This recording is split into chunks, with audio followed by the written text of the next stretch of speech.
Good afternoon, everybody. Welcome to our Legal and Finance meeting. Today is September 14th, 2022. Let's start with a roll call and determination of quorum, please. Here. Here. Here. Here. Thank you so much. And now the adoption of an agenda. I'd welcome that. Move approval of the agenda. And we have a motion by Mr. Jones and a second by Mr. Solomon. All in favor? Aye. Any opposed? Motion carries. Moving on to our general public comment. This is a time for the members of the public to discuss or express concerns to the council on any issue not on the agenda. Action will not be taken at this meeting on or any issue not on the agenda except by placement on the agenda by unanimous vote of the council members present. Do we have any public comment forms? Having no forms, seeing no one in the audience, we will close public comment and we'll move on to our consent items 1 through 8. Let's actually start with our finance department 2 through 4. Tracy Davis, you have the floor. Thank you. Item 2 is standard, have some more volunteers for work comp purposes. Item 3 is to approve an interfund loan. The last meeting you approved the purchase of a new ambulance. They're needing a little bit of money to tide them over for a couple of years, so they're just asking for an interfund loan for $220,000. And then item 4 is a resolution for abatement of nuisances. Thank you so much.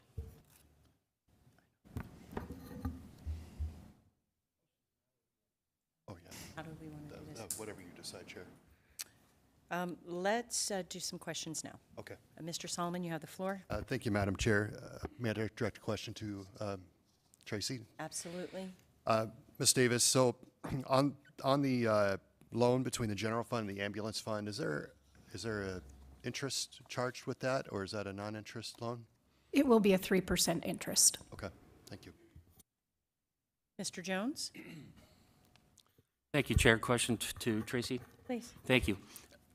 We've been talking about doing these types of loans, and there is one, in fact, in the proposed 2023 budget, if I recall.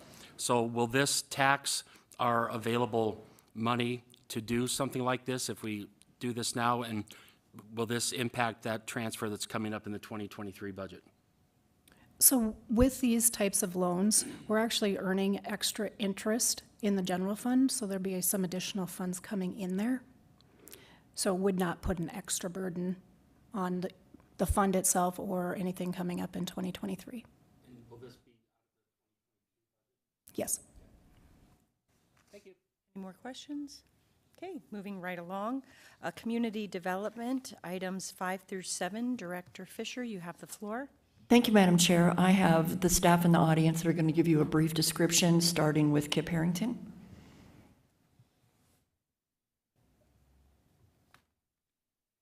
Welcome, Mr. Harrington. Thank you. Good afternoon. Kip Harrington, Long Range Planning Manager, Community Development. Before you today is the Rapid City Area Transportation Improvement Program for the fiscal years of 2023 to 2026. This is a yearly product that we put out that details all of the upcoming road construction projects throughout Rapid City and the surrounding area, broken down by federal category, state category, and then local category as well. Also details the funding amounts and the funding sources for these projects, and there's also some maps involved in the document to show where these projects are located. One slight change this year, we cleaned up the spreadsheet that details all of the local agency projects, put them all in one spreadsheet, and we're able to cull out the ones that are no longer that are not inside the metropolitan planning area, so that do not have direct effect on Rapid City and the MPO. So again, it's just a listing of all the upcoming transportation projects. We bring this to your attention so you know what's coming down the pipeline over the next few years, and I'm available for any questions. And to clarify, that's from 2023 to 2026. That is correct, yes. Thank you. Questions? Yeah, I can't get this working. Mr. Jones, you have the floor. Thank you very much. May I direct my question to Mr. Harrington, please? Absolutely. Thank you. Kip, thank you very much. And to whoever else was involved in this, I know there's been many meetings, public input invited, and that kind of thing. Could you, kind of in a nutshell, walk us through the process from where this started to where we are right now? And just so people who may not have ever been involved in the process can grasp everything that took place for us to get here, that we do take public input, that there were public meetings held. Just, can you touch on some of those for us? Certainly. So the main component of this is a lot of the South Dakota Department of Transportation projects. That's the lion's share of the federal funding that goes through here. And every year they have what's called the STIP meeting, which is usually held in July. And that's a public meeting, and they hold those all throughout the state. We have one here in Rapid City every year where they present all their upcoming projects for the next 4 years. And then they take a lot of public input at those meetings. Likewise, with Rapid City, we have the CIP program projects that are listed in here, so there are opportunities for the public to comment on that. And then also public comment is available through this report, both in the draft and the final form when it comes before the city committees and also comes before the Metropolitan Planning Organization. So there are numerous opportunities for the public to review and comment on this document. And I assume they can comment in person or by sending in a letter or comments online? Absolutely. Okay.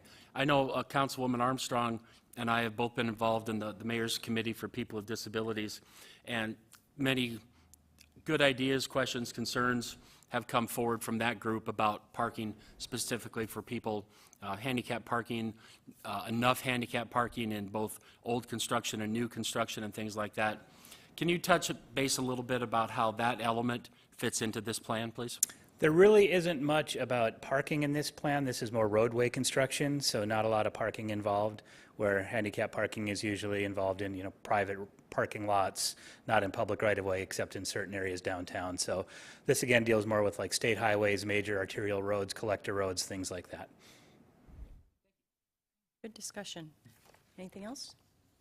Thank you, Mr. Harrington. For 6 and 7? Michelle, thank you for Good being afternoon, here. Michelle Schulke, Community Enrichment Division Manager. Item number 6 is seeking authorization for the Mayor and Finance Director to sign the fiscal year 2022 Community Development Block Grant Funding Contract. Any questions? Great, thank you so much.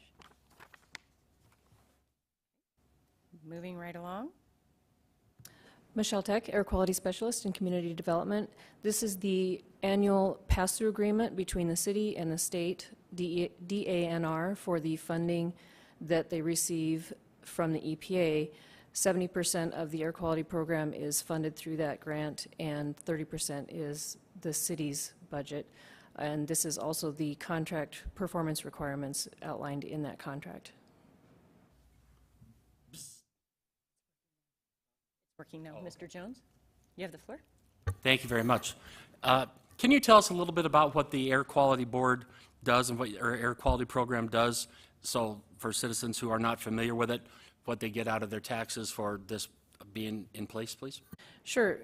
The city and county area of that the EPA has designated is handled by the city program, and we permit construction sites, compliance sites such as, for instance, Black Hill Speedway, where the soil is continuously moved. We permit those sites, and we also permit unpaved areas that are all over an acre or more of disturbed soil. So we are trying to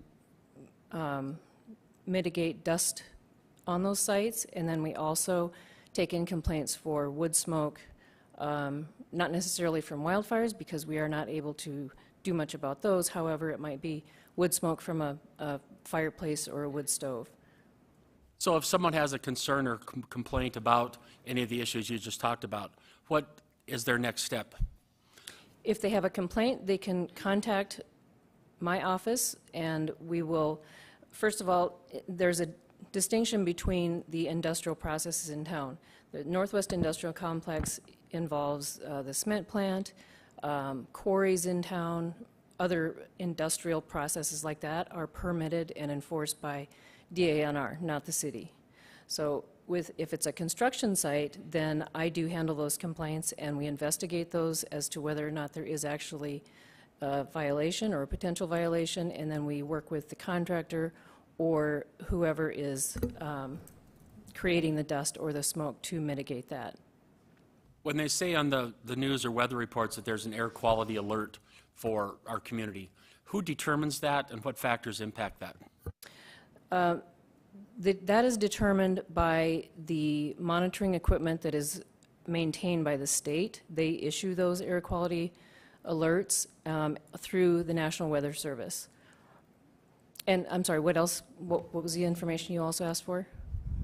I was just wondering what criteria lead up to an alert and who monitors that, whether it was the city, the state, or who? Okay, yep, it's monitored by the state, and then it's, the PM10 is the dust concentration, and PM 2.5 is the smoke concentration. So the combination of those creates a certain threshold in the air quality index as to whether it gets elevated to an alert or not. And is that the parts per million ratio? It's micrograms per milliliter, or cubic milliliter. Micrograms per Cubic milliliter, Okay, yes. thank you. Very informative, appreciate that. Thank you, Mr. Jones. I'll go to our Community Development Director. Thank you, Madam Chair. I just think it's important to note that, yes, Michelle does address complaints, but she takes a very proactive approach. If there is any development, whether it's infill development, new growth development, or someone that's just renovating a site, if there's a disturbance of soil and it's in excess of 1 acre, they have to secure an air quality permit through her. So she is dispersed throughout the city, throughout the day, and working with developers to ensure that they're taking the steps necessary so that air quality doesn't become an issue. Thank you, Director Fisher. Mr. Nordstrom, you have the floor. Thank you, Ms. Tech. I think you've answered most of the questions I had that Alderman Jones brought up, but can you tell us about how many sites that you have around the city currently? I would have to refer to my recent air quality report, but we have approximately, I believe it was 114 permits right now that are active. And then can you elaborate just a little bit more on the construction sites that have to do with dust mitigation and so on? Anything that's over an acre of disturbed soil has a permit for construction with us, and they are, as I said, all over the city and within the county. There's a certain rectangle that the EPA has designated that I also permit county sites to. But it's disturbed soil and they're moving soil as well. So they need to use water trucks or maybe mag water to keep the dust down. Low speed limits are also a way to mitigate dust, fugitive dust. And you also have a committee or some kind of a board that you respond to?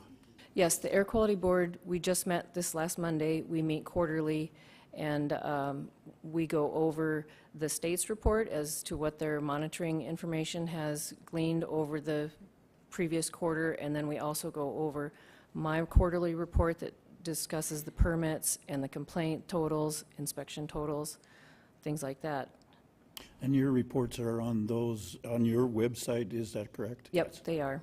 So And if you anybody look in the wants to meeting, if you look in the meeting agenda, or the meeting minutes, you will also see the DANR report. Yep. Very good. That's all I have. Thank you. I yield. Any more questions?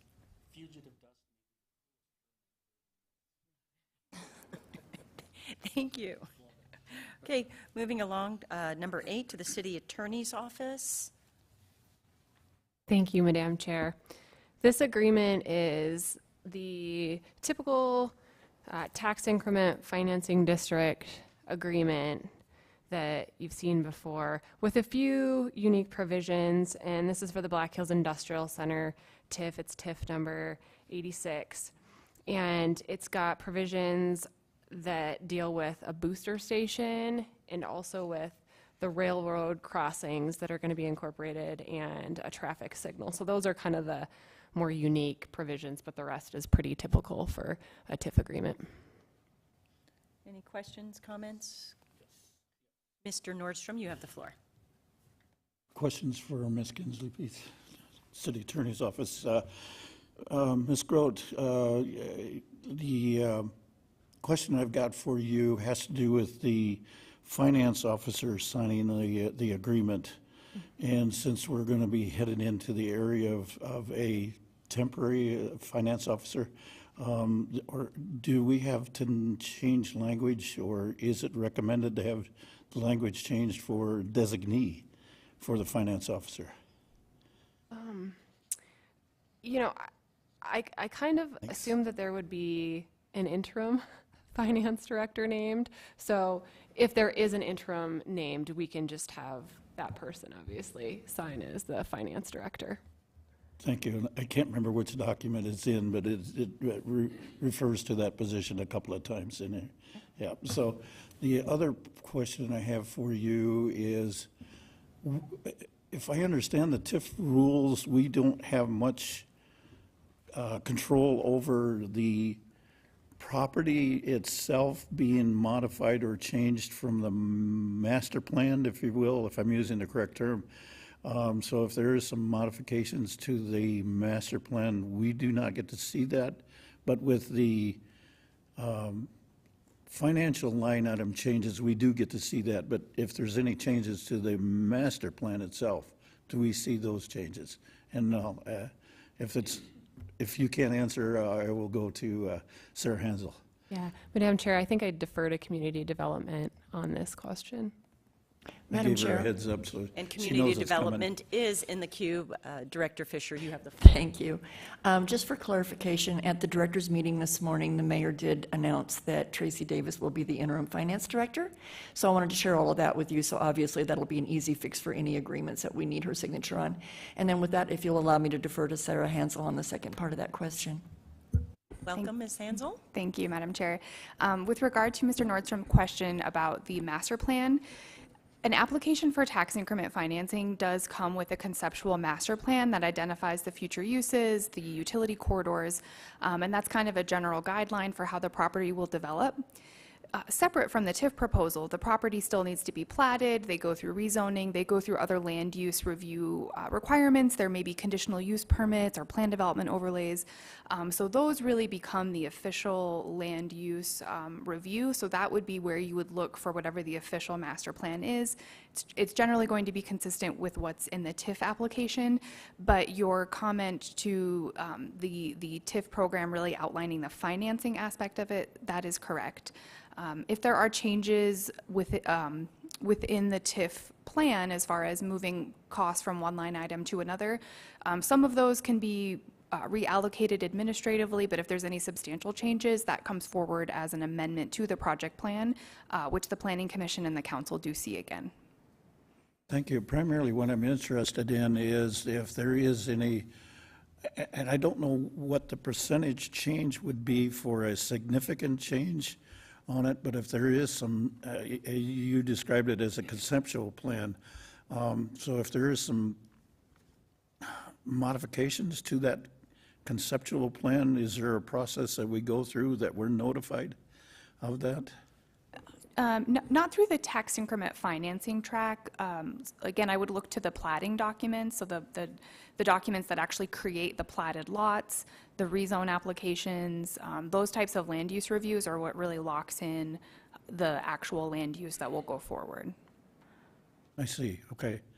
Thank you. I believe that answers my questions. Thank you. I'll yield. Mr. Solomon, you have the floor. Thank you, Madam Chair. May I direct a question to Ms. Groot? Absolutely. And if you don't know the answer to this, that's fine, but should the city, in this situation, go ahead and have the interim finance director be the signature on this, considering that our current finance officer will be going to this, the company behind this TIF? Yes, absolutely. And it's something in the motion, if you want to change the title for it to be authorized mayor and interim finance director, you could make that change. Otherwise, we could probably just write that into the documents as well. And by the way, that has nothing to say against the integrity of anybody. I just want to be above reproach on everything. So I think that would be a wise move on our part to just add that interim in there so that Tracy would have that written authority along with the mayor to sign off on this TIF. So I would support that if somebody wanted to make that motion. Any other discussion on the consent? I'd welcome a motion for consent 1 through 7 so we can modify number 8 if that's okay. And we've got a motion by Mr. Solomon and a second from everyone else. All in favor? Aye. Any opposed? Thank you. And for item number 8, authorize Mayor and Finance Director to sign developer agreement for tax increment district. Mr. Solomon? Thank you, Madam Chair. I'll go ahead and make the motion to authorize the mayor and finance director to sign the developer agreement for tax increment District 86, but change the finance director to include the word interim finance director. I have a motion on the floor. It's second by Mr. Nordstrom. All in favor? Aye. Any opposed? Thank you so much for that clarification. Moving along. Okay, we have a second public comment opened for anybody that would like to speak. Seeing none, we'll close that public comment period and move on to items 9 through 11. Okay, number 9, second reading and recommendation of ordinance number 6551 regarding supplemental appropriation number 3 for 2022. Mr. Nordstrom. Thank you, Madam Chair. I'll make that motion to approve the second reading and recommendation and retain the floor if I get a second. A motion by Mr. Nordstrom, second by Mr. Solomon. Mr. Nordstrom, go ahead, please. Thank you, Madam Chair. This is probably an unfair question to the interim finance director, but is it possible, I don't need the answer today, but is it possible to compile the total amount of supplemental appropriations that we get this year at the end of the year? And is it possible to get that total for previous years? So you want the total dollar amount, not the number of appropriation ordinances, correct? The total dollar amount, yes. Yes, we can do that. Yep. Do you track that every year, or how does that work? Yes, each supplement is tracked individually throughout the year. We can certainly gather it together for you to have a total. I'd be interested in the total amount per year. Sure. Thank you. Yeah, I appreciate it. Since that's going Mr. Jones? the number of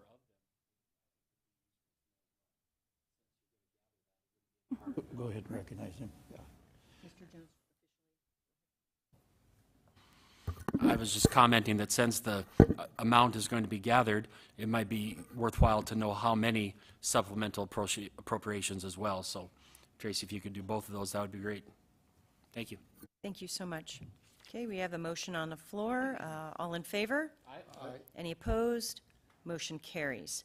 Moving along to number 10, introduction first reading of ordinance number 6552 regarding supplemental appropriation number 4 for 2022. Okay. We have a motion to approve by Mr. Nordstrom, a second by Mr. Roseland. Any discussion, comments? Okay, all in favor? Aye. Any opposed? Okay, motion approved. Moving along to number 11, approve audit report of City of Rapid City 2021 financial and compliance report.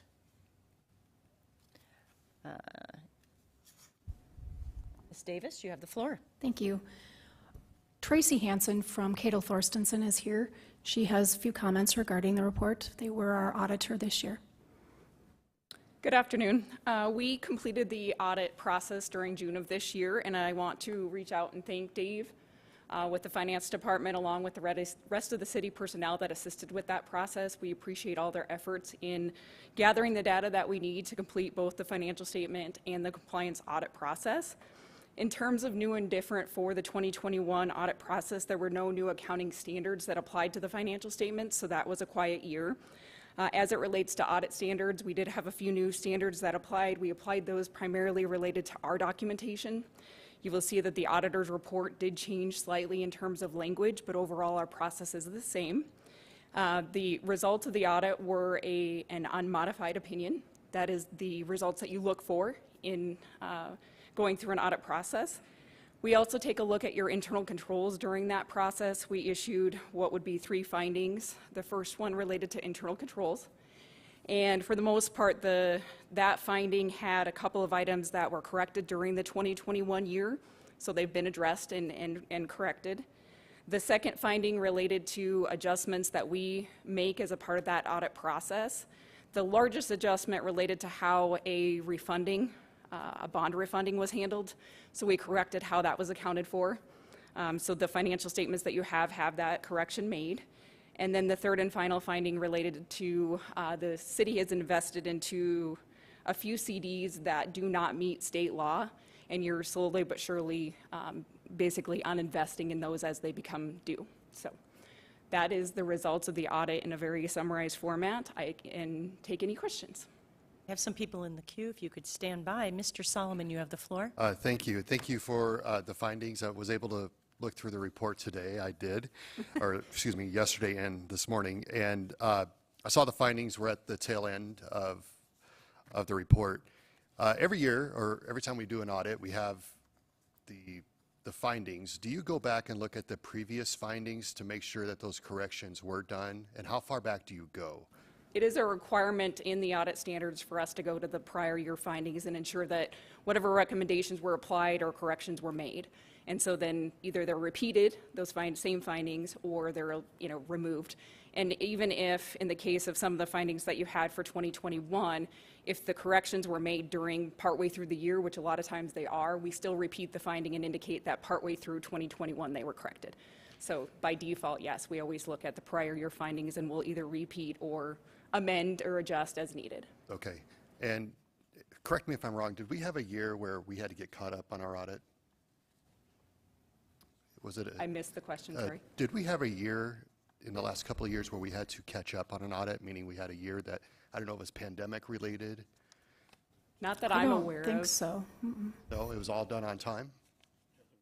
It's Felt been like there was one that was late. several years, I would say It all blends 4 or together, 5 6 years, years so it could blend ago.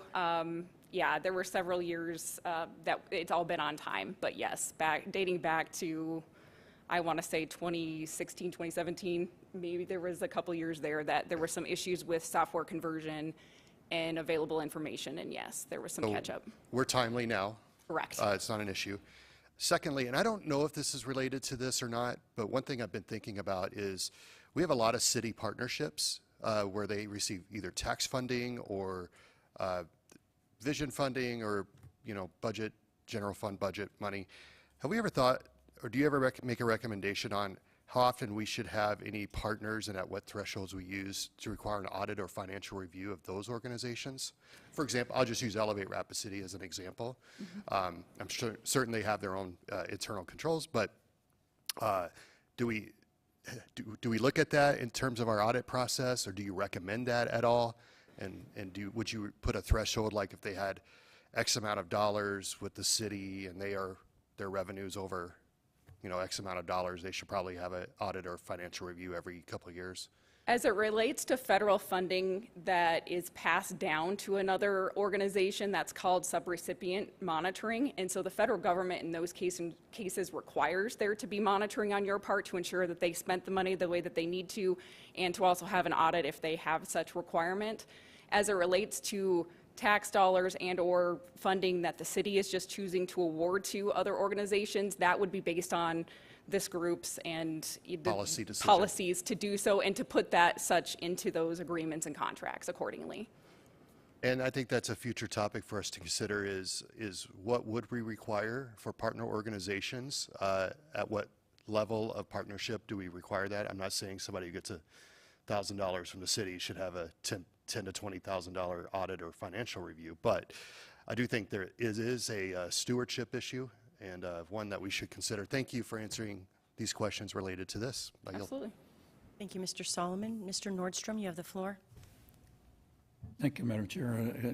And a question for our auditor. I appreciate the summary that you put forward here and the summary of the audit results, but the language I need a little bit more clarification on. The number 9, it has the city was not determined to be a low-risk auditee. Can you put that into lay language for me, please? Absolutely. So in addition to having audit standards that we have to apply related to the financial statement audit, we also have uniform guidance, which applies to the compliance audit portion of the audit. And what that uniform guidance document does is lays out how we determine whether an entity is deemed to be a low-risk auditee. And one of those requirements is that the entity have what would be deemed to be material weaknesses in the prior year report. You did have a material weakness in your 2020 audit report, so then by default, you are not deemed to be a low-risk auditee. What that then does is means it directs how much we have to test. So if you are a low-risk auditee, we have to test 20% of your federal programs. If you are not a low-risk auditee, we have to test 40% of your federal programs. So it increases the amount that we test during the audit process. Very good. I think I understand it very clearly. But I want to applaud your working with our finance staff, and I do want to recognize Dave Uhas as your principal contact person, and for the work that he's put together to assist you on this audit report. So he needs some recognition for the outstanding workmanship that he's done with the, working with your organization. I agree with that. Thank you. I appreciate that. Yeah. Mr. Uhas, thank you very much for your work. I yield. Thank you, Mr. Nordstrom. Mr. Jones, you have the floor. Thank you very much. Follow-up question for the auditor. So, and I was wondering about number 9 also. So if we're not a low-risk auditee, what are we? Not a low-risk auditee. It's not, it's odd language, I agree. It's not that you're low or high. It is literally you either are a low-risk auditee or you are not a low-risk auditee. So that's the odd language, I agree. It is odd. So that's something we do not want to be, correct? We do not want to be a low-risk oddity. You technically would want like I'm to saying be a low-risk oddity. oddity. Like my first prom date. So we want to be? You would want to be, yes. So how do we become one? Like, as I mentioned, the one right now that is causing you to not be a low-risk oddity is a material weakness in the findings. And that was in 2020? 2021, you have one. So again, if we Okay. roll forward to next year, that number 9 will read the same. So it couldn't be until 2023? Correct. Then that we could be a low-risk Correct. oddity? Correct. Okay. Does that impede us from, applying for grants or anything like that, our credit rating? No, all it impacts is the extent of what we audit of your major federal programs. Okay. Thank you. More questions? Ms. Hanson, on behalf of the City Council and the City of Rapid City, thank you for the work that you do at Kettle Thorstenson, and of course, thank you to the staff in our City Finance Office as well. The partnership is very much appreciated. Thank you. Okay. Great. We have a motion to approve by Mr. Solomon and a second by Mr. Nordstrom and Mr. Jones. All in favor? Aye. Any opposed? Okay, motion carries. Moving on briefly to Alderman items. This is the time we're discussing our committee assignments. Mr. Solomon, do you want to start?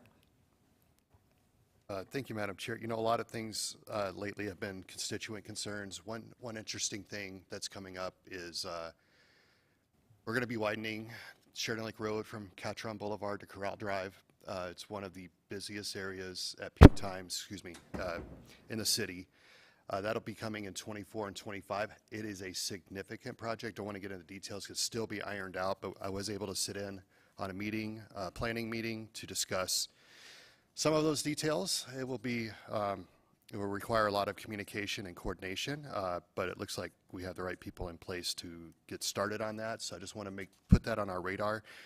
The timeline of that is impacted by the fact that the possibility of Highway 16 and Catron, the state doing a project there in about 26, 27 timeframe is pretty likely, right? So we want to make sure we get out ahead so we don't have a situation where we have two projects going on at the same time, blocking in or really impeding the progress of those who live in that area, including yours truly. So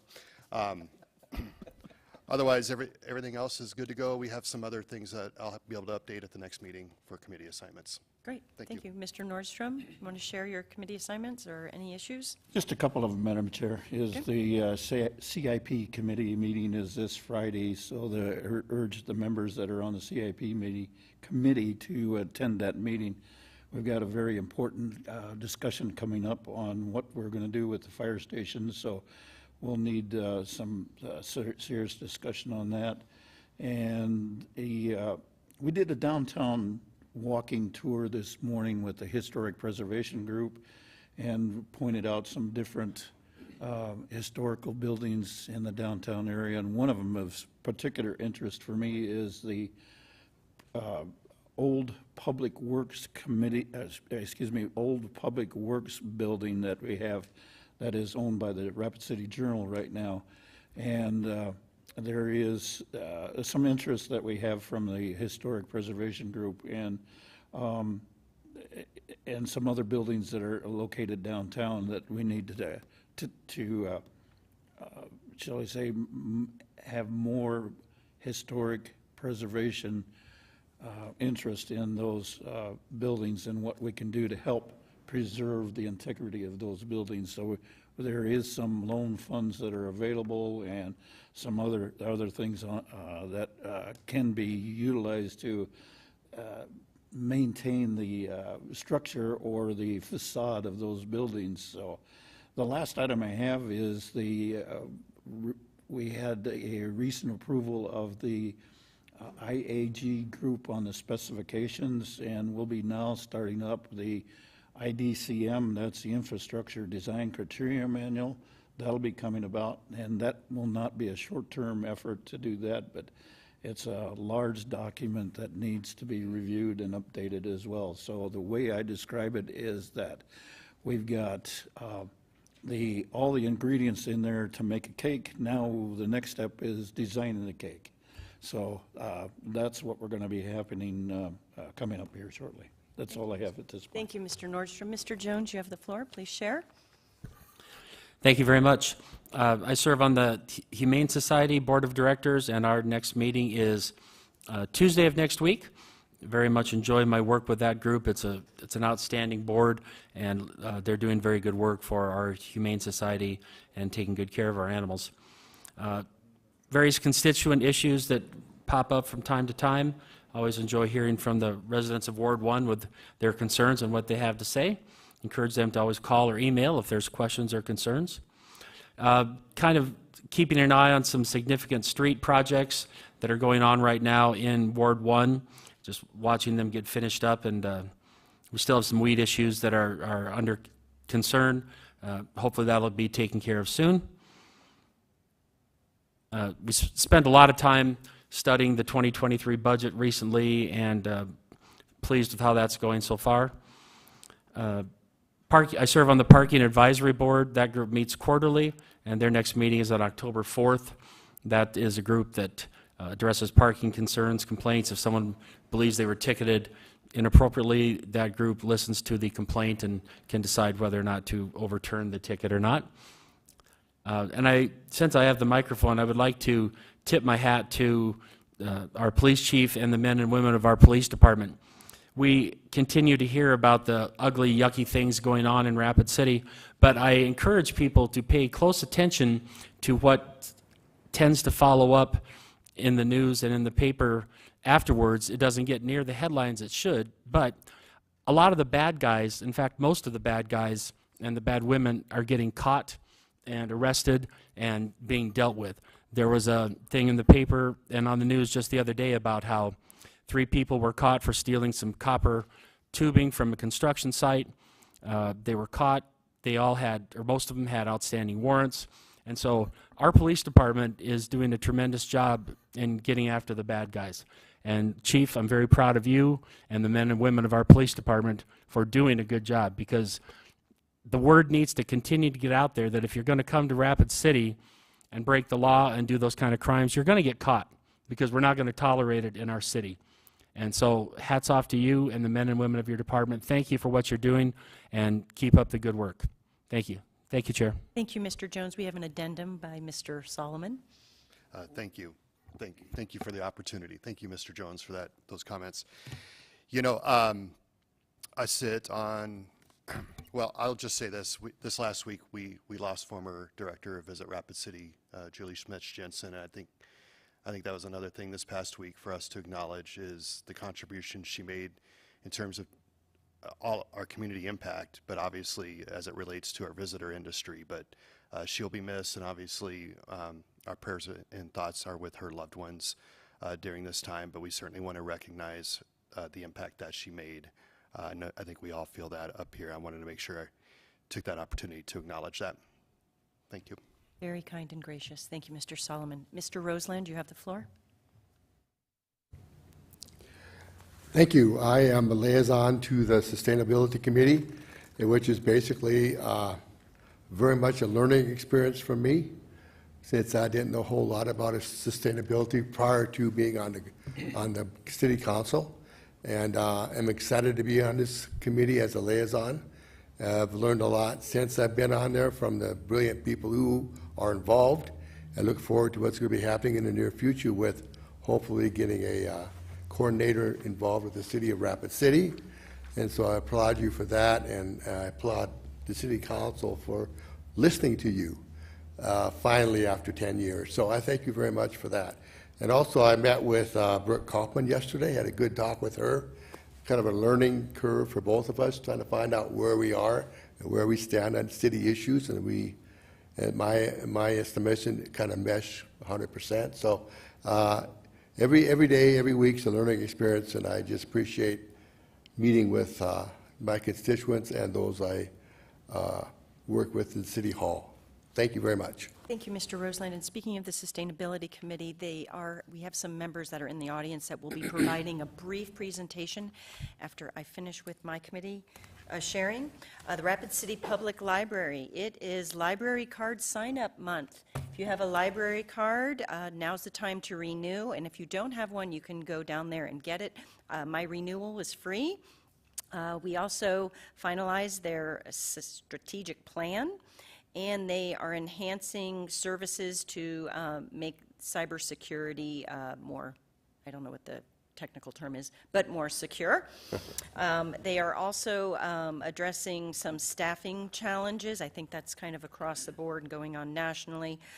They will be sending out some RFPs for custodial services, so if you know of anybody that wants to do some deep cleaning at our library, I can't tell that they need it. I think they keep a very clean facility, but those will be going out probably in the next month or two. I had the airport board meeting yesterday. They're diligently working on the new design for the expansion. We are looking at these wonderful plans, but we also are keeping an eye on budget, which is extremely important.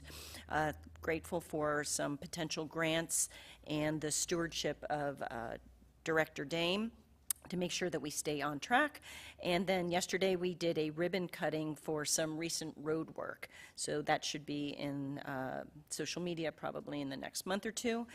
And then for the Human Relations Commission, we're finalizing our website, which should be done in about 10 days.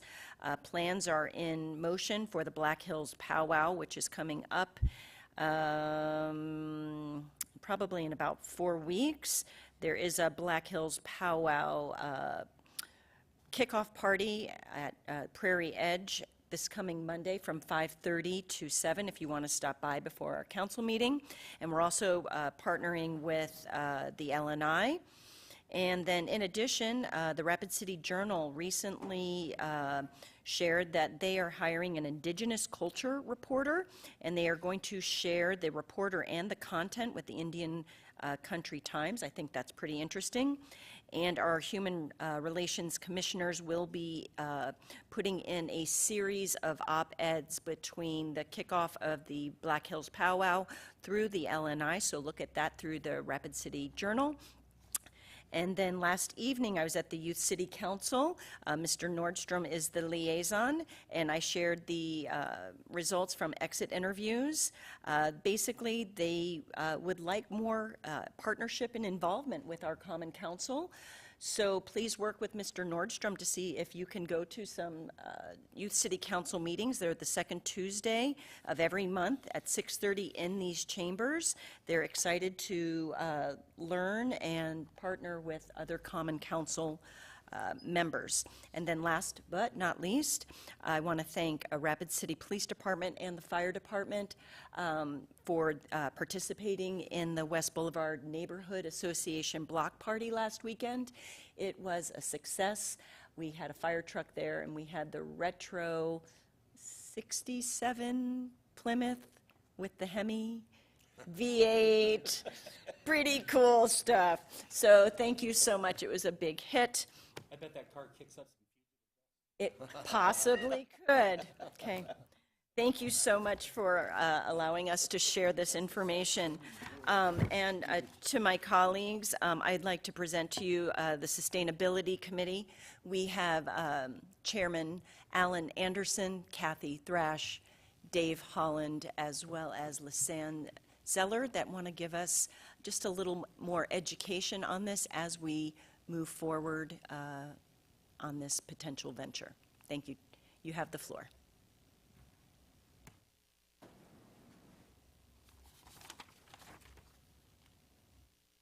Thank you, committee members, for allowing us to be on your agenda. Greetings, everybody.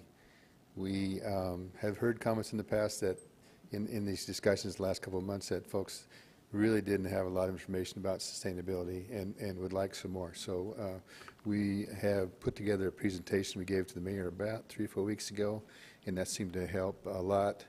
And then we made modifications based on conversations that you've had in the last meeting, plus conversation with the mayor at our meeting last Monday, where he provided some thoughts and guidance about where we should go from here. So we've updated it. I sent this to everybody this morning. I apologize, it's a little late to go over before the meeting, but we'll cover it here. We've also sent different documents, a position description, a list of ideas why sustainability coordinators are important. I think that came from Golden, Colorado. And then we provided today a list of focus areas that the mayor asked us to put together. And we'll go over some of that today. So the folks here have been introduced, and I just wanted to do a quick introduction. And then these are the folks that worked on this presentation. So rather than listen to me drone on, I thought maybe it'd be nicer to hear from them. So thanks.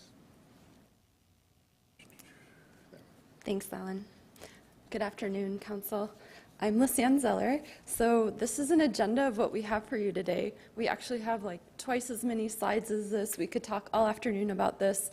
We're going to try to keep this brief and go over our material very quickly.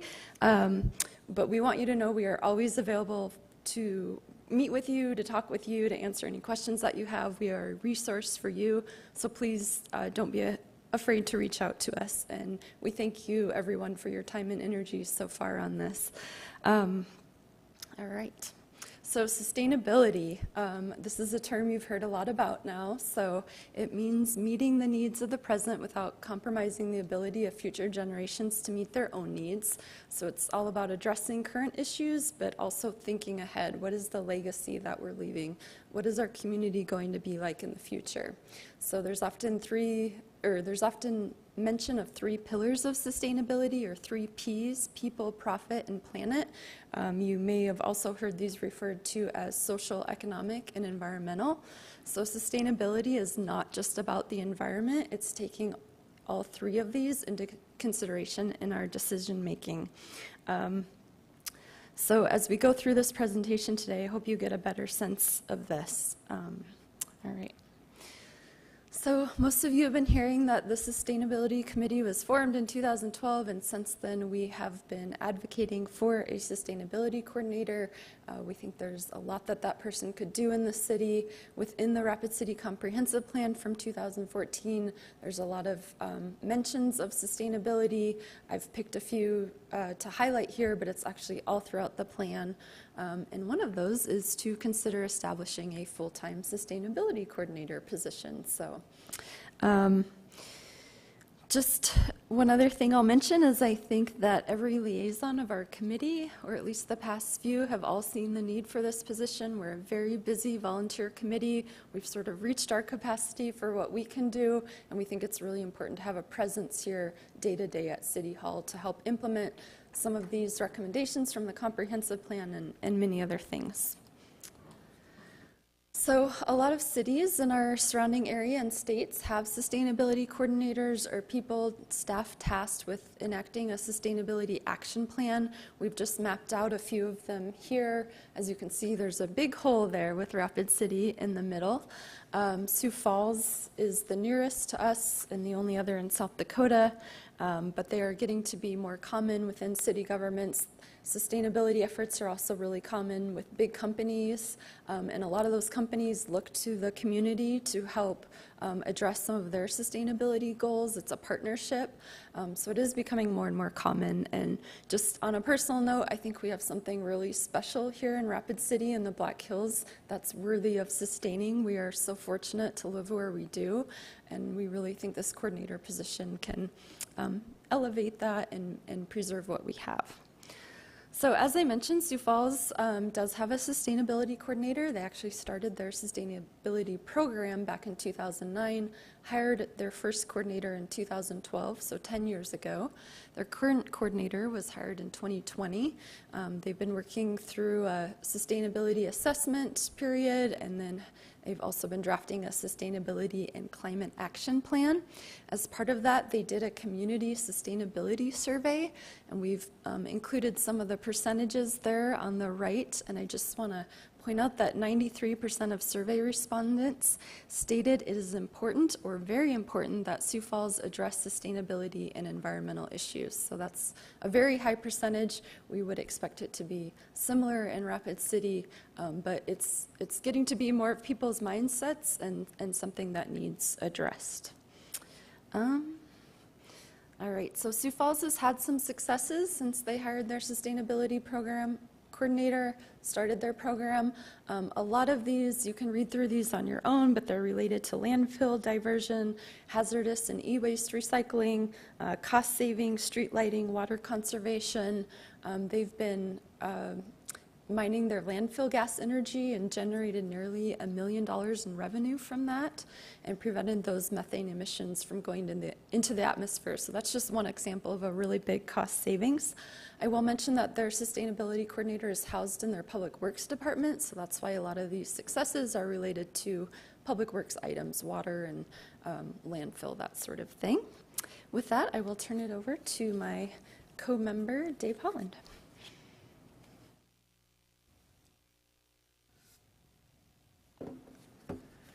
Good afternoon. Thanks for having us. And I'm just going to take up where Lisanne left off. I think Sioux Falls is an obvious sustainability program to look at. And our committee did look at quite a number of other programs to look for examples, job descriptions, goals, objectives, things that other cities do. And one that we really liked was Fort Collins. And why we liked it was because it was lean and effective. So they only have one sustainability coordinator for a population of about 350,000 people. But what they've done is each of their city departments and also organizations throughout the community have appointed a liaison. So somebody that has, a job in the organization already, but is able to work with the coordinator, work with the city of Fort Collins to set strategy, to set objectives and goals, and to work to achieve those. And so it's only ever been one person in Fort Collins, but they've been very effective. And so some of the successes that you see in front of you, they've reduced their water consumption on a per person basis by 28% over a 16-year period. They've diverted quite a few million pounds of waste away from their landfill, so their landfill does not need to deal with that. They have put 99% of their power lines underground. They see that as being more resilient during storms and such. We had Winter Storm Atlas. A lot of people lost power, and they also have winter storms. So they saw that as something that they wanted to work towards. Green spaces, this is from their 2019 plan. So in the previous year, they had added 2 new parks. And finally, they've received a number of awards related to sustainability, one of them being Platinum Bicycle Friendly Community. So next slide is why sustainability. So we've come up with a whole manner of reasons. I'm only going to touch briefly on the first 5. So first of all, it drives innovation. So we have 2 issues, I think, in Rapid City right now. We're all aware of the compost that has pesticides in it. And so a sustainability coordinator or somebody sustainability minded, rather than closing down that program, might find a solution to move beyond it to maintain that program. We also are having a very hard time recycling our glass because it has to be hauled many states away, and the hauling costs are cost prohibitive. So we have South Dakota School of Mines locally that potentially we could engage. So instead of landfilling our glass that citizens want to be recycled because they put it in the recycling bin, perhaps we could find a local industry that could use that glass. But it requires us to innovate and to find solutions. So it, let's see, increases efficiencies and reduce operating costs. One of them that I want to point to is we've toured the water treatment plant for the city of Rapid City, and one of the big challenges for them is the peak demands that happen during the summer. They really spend a lot of money ramping up their water treatment production. So if we could get our residents to change a few behaviors, to get their irrigation system to be a bit more efficient, we could reduce those peaks in the summer and potentially save the city money. And also, water rights are obviously an issue, being a western state. Makes Rapid City more marketable. So one of the things we heard from Elevate Rapid City is a lot of businesses trying to looking to relocate want to have renewable energy sources, and they have a hard time being able to respond to that. So that could be something that a sustainability coordinator could work towards.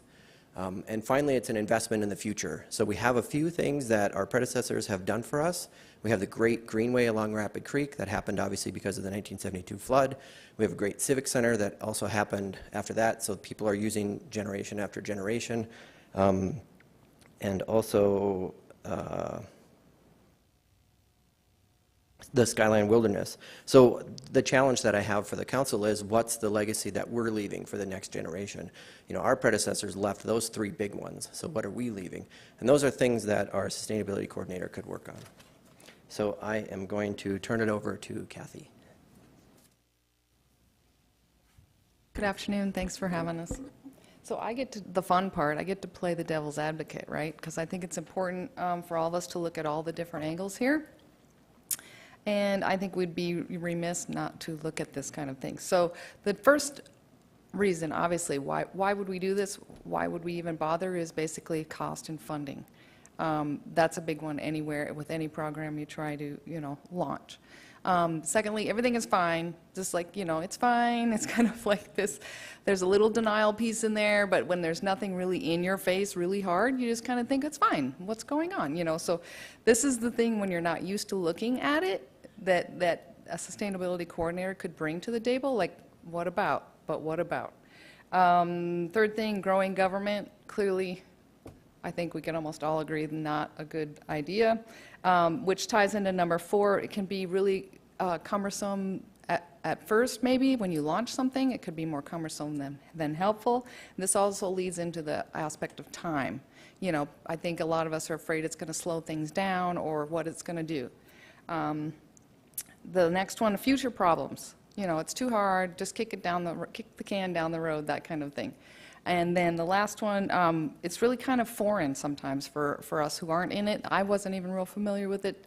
I just knew I had a passion for it, so I dove in. And there's a lot of education to be had out there, but there's a lot of smart people in there that know a lot more than we do. So it's hard to define a little bit. What does it mean to be sustainable? It can be very foreign. So that leads us to the place of then it's kind of hard to choose, and this is kind of the place we found ourselves as a committee. Do we do the coordinator first? Do we do the program first? And then this is I think this is an Aristotle philosopher photo that I was just drawn to about he can't choose between which pile to eat from, so he starves to death. So we're saying, can no action please not be an option anymore? So then this slide is my favorite because this is like the dream slide, right? This is where you get to go general and go kind of step back and go, okay, this topic's pretty large, but how do we even define it? What do we do? So go general and just start with that. So this is clearly what I think we would all agree on. Clean, safe, healthy. Like, what's the vision of Rapid City? We want efficient and innovative, accessible, affordable. We want us all to be prosperous. We want a diverse population. We want equitable, inclusive, local, and resilient is a big one. And I think, with Dave mentioning Atlas and some of the weather events that we've been having, I think a sustainability coordinator would help very much. But the big thing is we always want to continue to improve. We always want to keep moving forward on what we can do to make Rapid City better. And then that kind of leads to, what does a program even look like? What does a program look like? So this is kind of a bigger picture as well. What I'd like to see is a new sign up here that says Sustainability Coordinator and has a little chair right over there. I'd love to have that person in the room to just say, what about, what about? So this is where the planning, there's so much planning going on. Kudos to everyone doing all of the work and how fast our city is growing. But if we had a coordinator in there, that's what we are driving for and what we think would benefit all of us in the long run. So a lot of coordination would be involved, a lot of educating, like internally like this, externally with the public, and a lot of outreach. But I think the main one is just some leadership here. I think there's a lot of patchwork policies happening in the public, just with the local business and things, and to have a leader or someone they could go to and just have their questions answered, or just someone to help drive that would be ideal. Turn it over to Dave. Dave again. Thank you.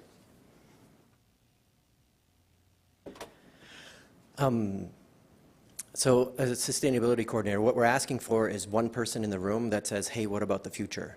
So a lot of times we've come up with a number of ideas and we've tried to approach the city staff about them, and we know that there's staffing shortages and they're super busy, and so it's just become quite difficult for us to try to get them to add more work to already full workloads. And so we would just like to have somebody in the room that has the time and the interest and the education to do something about some of these issues. So we've heard a little bit of talk about a job description among the council. So we've had one in our hot little hands for a good long while, more than a year, a couple of years at least. So there's one on the screen in front of you. It's also been emailed around to you, and I just want you to know that at least some form of that has been in existence for a good long while. Finally, possible focus areas. So sustainability can be lots of things. And we think we as a community, and we as, you all as a council, and the mayor and city departments need to sit down and decide what are our priorities. And so what Fort Collins did is they call them buckets. They picked their top 5, and they only work on one per year. And so let's say that it's water conservation. Well, this is the year of water conservation. So the coordinator goes around and works with the various liaisons throughout city departments and throughout our community to work on conserving water. Resiliency goes towards when we have a natural disaster. Say we have another 1972 flood, are we ready for it? Say we have another winter storm Atlas, are we ready for it? Different things like that. What they've done is they've designated a community center that has 48 hours of water, power, food available, so if they have an issue or an incident happened, that they're ready for it. Employee satisfaction was an interesting one. That is actually one of their top 5. So our city is only as good as our employees. So are we treating them right? Are we rewarding them? Are we creating a positive work environment for them?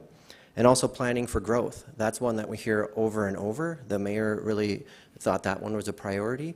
And so do we have somebody that's thinking 20, 30, 40 years into the future? What's our city going to look like then? Of course we have a planning department, but we all know that they have day-to-day needs that they need to be able to respond to, building application requests and such like that. So is there somebody that's a little bit more sustainability minded that works on issues like that? So you see before you a big long list of possible focus areas, and so that's what we would like to have public surveys, meetings with you, the council, to decide what our priorities are. Could you please touch on crime prevention through environmental design? That's kind of interesting and foreign, actually, to me. Yeah, so this one, the very last one, basically it says discourage violence by changing the look of our neighborhoods and having visible signs that the community is cared for and watched over. So we've seen some of that happening, I think, in North Rapid already. We've had a few potlucks, we've had a few kind of little block parties, things like that after a major crime event happens.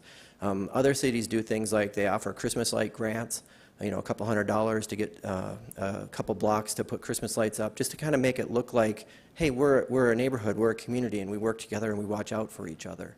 And so personally, I kind of see that, we're spending a lot of money on more and more police officers, but are we putting any effort in more the prevention side and developing community and developing partnerships to prevent the crime from happening? Obviously, we want to catch the bad guys, but are we working as hard to prevent that crime from happening? So that's what that one's about. So. Just have one more Sorry, one more. All right, so this is the, Richie actually started this discussion about having a path forward. And so we've incorporated a little bit of that, plus also the mayor has also given us kind of this path. So we have a 5-step process. First of all, we would appreciate it included in the 2023 budget. We think it shows that the council is leading this charge, that they approve of it and they're willing to work towards it. Second is form a task force, and so the mayor has actually started this initiative already. I've seen a few doodle polls go out to include a few people to start this discussion. Finally, the third one is work with department heads, city employees, and the community to choose the focus areas, that previous slide that I was just talking about. We can put the whole myriad of them up there and talk about them. You know, what are our priorities as a community? And that leads into, okay, so the next one is define how the position will fit within city structure. We've got a whole host of examples from other cities, and we're happy to share them with you, where we put that and pros and cons to each one of those. Finally, the wage study that's been talked about to further define this position, how much would they be paid. And finally, at the end, after we've developed all of this with our community and with you, the council, is to finalize a job description, recruit a coordinator, interview, and selection. So, and I'm going to turn it back to Lisanne. This is actually Ellen's slide, but that's okay. So we just want to open it up to answer any questions or have any discussion with you folks. Again, we really thank you for your time. I just want to point out Patricia Scarborough, who just got here. She had to work, but she was part of this subcommittee that helped put this together as well. So, Mr. Jones has been chomping at the bit. You have the floor. Excellent. Thank you very much, Chairman. Comment and then a question for you folks, if I may. The one about the crime prevention and intervention by design, all the years that I was a school principal, that was one of the big things that we did, or at least I did and those that I work with. If a window got broken, you fixed it right away. If a door didn't work, you fixed it right away. You keep things looking as new and as fresh as possible, because it deters and defers that kind of action. And so seeing this on there, that really strikes home to me. So I'm excited to see that on there. Thank you for bringing this forward. I sat on this dais a couple weeks ago and said, I don't know what sustainability is. You have taught me today what sustainability is and what it looks like. It's still a bit vague, and that's okay. It should be vague right now, because we haven't done our process yet. But now I get it. And anyone who wonders what it is or what it might look like, if they watch this presentation, you know, live or recorded, they can learn what sustainability is and why we need it. This is beautiful, so thank you. I'm going to ask one question, and then I have to excuse myself. I have to be back at work by 2, or I may not have a job, and then my personal sustainability would be in jeopardy. So the question I'm going to ask, and you kind of toyed with it, is deciding, you know, what comes first. There are so many things in that wheel. When you said that the 5 buckets, that's a cool concept, and I can see something like that happening. But what would be first? If we work this process, we go through the whole thing, we arrive, we interview, we hire, and boom, we have Rapid City Sustainability Coordinator in place. What's their first 6 months on the job going to look like? And that can be for anyone who feels bold enough to answer it. I mean, I certainly think that person will have a learning curve initially, but it will really be up to you as the council, the mayor, the leadership to decide what is that first priority, what is the burning hot issue that we need addressed first. Certainly there'll be a learning curve, getting to know other staff, processes here, sort of that baseline knowledge, but... So based on that answer then, if I may, that tells me that the tasks that this person will be doing will be driven by the needs that the mayor and council identify, as well as department heads, correct, community members, everything. It appears to me now that the last thing that this person would be doing, we hope, is coming in with their own personal agenda and saying, by gosh, we're going to change asphalt roads over to ground glass in Rapid City come hell or high water. Right. So it's going to be always listening, always gathering information, surveys, coffees, whatevers, to get the information, to see what the community wants and then be that person that kind of weaves it in. I see it very horizontally integrated into everything that the city does. And seeing all these and I took some pictures. I hope that's okay. Is this copywritten? No. Okay, well, too late. Not yet. Forgiveness rather than permission. So I can see where this is woven into everything that we do and could play such a substantial role in what we're doing. The council in the last few months has taken some big and bold steps to take us into, you know, the next many years down the road with things that we're doing. The survey that Monument and Visit Rapid City is doing, our tremendous increase in water gathering and ability to treat the new plant and things like that. So big steps that will take us into the future seem to be what we need to do. And we do owe it to the people, our children and our grandchildren and those coming here. So I really encourage anyone who questions it, the process, what we can look for, what we can hope for, to watch this and review it or reach out to you folks, right? Because you couldn't have laid it out any better. And I'm not the brightest guy in the room, but this really gives me a tremendous amount of information. And I thank you. This makes me feel very comfortable about it, very excited about it. And I'm going to share these slides and pictures that I took with others who have asked me, what's a sustainability quarter? I don't know. Now I can say, well, I'd love to show you. And so again, I thank you, and I do have to excuse myself so I can get back to work. But thank you for everything you're doing for us, that you've done up to this point. Your patience and tenacity is to be acknowledged and appreciated, and I'm hopeful that this moves forward in a positive manner. Thank you, Chair. Thank you, Mr. Jones. Mr. Nordstrom, you have the floor. Thank you, Madam Chair. Just more or less a couple of comments is that, and a suggestion, is that the little bit of, shall I say, theme pursuit of what this position looks like, to me, is a planner.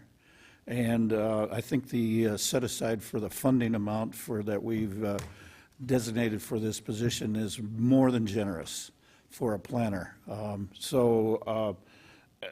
Just something for us as the council to take into consideration. And it lands in a whole different step than what we've set aside for. So the other part is that you keep referring to the term as a committee. I, for one, am not comfortable with a committee. The reason I'm saying that is because I was on a committee that was managed by the tail wagging the dog in that case.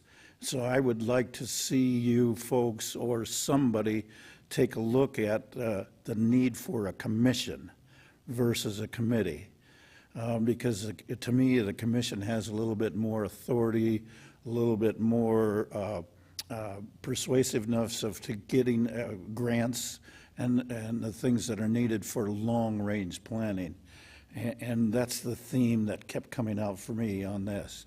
So we need to do a little bit more homework on that as far as the commission, because I'm concerned that the coordinator will be the director versus the commission doing the planning instead of, so they have some direction, some guidance. And you mentioned already the 6-month learning curve. Well, that first 6 months is what's going to more or less be the long-range dictation for this, for I hope to be a commission. So please take a look at that. Thank you. That's all I have. Thank you, Mr. Nordstrom. Mr. Roseland, you have the floor. Again, thank you for showing us your presentation today.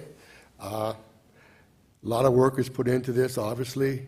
It hasn't been done over the last 2 months. It's been done over the last 10 years.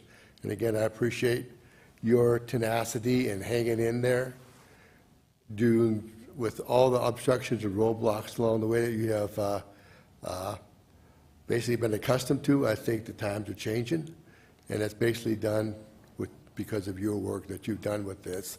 And I think the main thing is, I think if you really want this to succeed, I feel like you can't have 10 focus areas. You got to bring down to something that's more sustainable to maybe 4 or 5 focused areas where it really needs to be taken care of right now. The others will follow as these are basically as they succeed over the years. And so I think it's best to kind of focus down into what's the most important areas we have to basically be involved with. A lot of it's water, I think, in this area. And again, I guess I appreciate what you've done. I'm glad to be a part of your committee. I hope to be more involved in the future. As soon as my knowledge level reaches the shareable area, that I can share with you also. But again, I appreciate each and every one of you and the rest of the committee that you have been very profound in diligent of what you want for Rapid City, and I think your message is being heard. Thank you very much. And lastly, Ms. Scarborough, Ms. Zeller, Mrs. Thrash, Mr. Holland, and Mr. Anderson, thank you for taking the time out of your day to come here and serve on the Sustainability Committee. Also, putting this together and you requesting to be placed on this so we can share this with our other 5 colleagues that are not here, as well as for our community. If they want to tune in and do this, it's recorded. These concerns that they have is important, and they need to be addressed. And I appreciate you clarifying concepts and terms, as well as your hard work, the transparency, and of course your patience in all of this, and the fact that you remain open to questions and comments as we hopefully move forward on this potential journey. So, Mr. Solomon, you have the floor. Thank you, Madam Chair. Thank you for the great presentation. I will say this, your dedication, I admire it. And this presentation was so clear and well done. I do want you to know that I think it's been emailed to us. I hope it'll be attached to our future agenda for all council members and the public to see. My issue and my no vote has more to do with the not late to you, but late to us in our budget process of it being put in. So that's, but here's the deal. It has 6 votes. It's probably going to pass. So what I'd rather do is, once we get past this vote, is even though I'm a no vote on the 2023 budget, I often thought we should work from the plan, and then the last line would be to add the position to execute the plan. So that's my objection. But if it goes the different way, I appreciate your openness, as well as the rest of the council and the city staff have a lot to say about this as well, because there's a lot of overlap. There's assumptions. I can already think of people whose jobs it is that we want to help with. So I do think that there's a lot to say into that. But I do want to just tell you, I really appreciate the dedication. I mean, I'll say this, you have passion and you have dedication, and you are not just sitting on a committee doing nothing. You certainly are working, and I think that's admirable, and I do want to respect what you're doing.